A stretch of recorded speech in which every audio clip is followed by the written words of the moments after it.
আপনারা যারা গণমাধ্যমে রয়েছেন তাদের নিরলস পেশাদারিত্বের কারণেই কিন্তু আজকের এই পর্যায়ে আমরা পৌঁছেছি।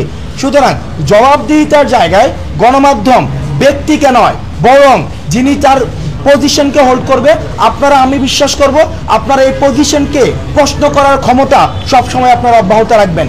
এই পজিশনকে প্রশ্ন করার ক্ষমতা থেকে আমি মনে করি আগামী 24 ঘন্টার মধ্যে যারা স্বাস্থ্য মন্ত্রণালয়ের দায়িত্ব রয়েছেন তাদেরকে আপনারা জবাবদিহিতা। গণমাধ্যম কর্মীদের কাছ থেকে সহযোগিতা চাচ্ছি।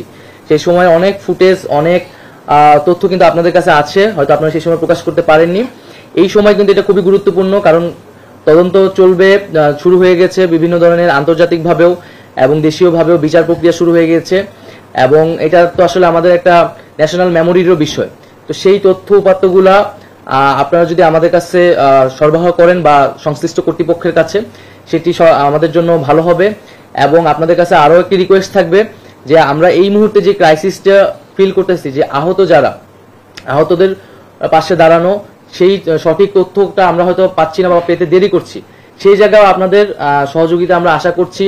আমরা অনেক মানুষ যারা শহীদ হয়েছে, অনেক লাশ কিন্তু এখনো মর্গে আছে, যাদের পরিবার কিন্তু অ্যাড্রেস করা যাচ্ছে না। তো সেই তথ্যগুলা, সেই জিনিসগুলো আপনারা যদি একটু জোর দিয়ে প্রচার করেন, তাহলে এটা আমাদের জন্য সুবিধা হয় এবং সেই সহযোগিতাটা আপনাদের কাছে আমরা প্রত্যাশা করছি।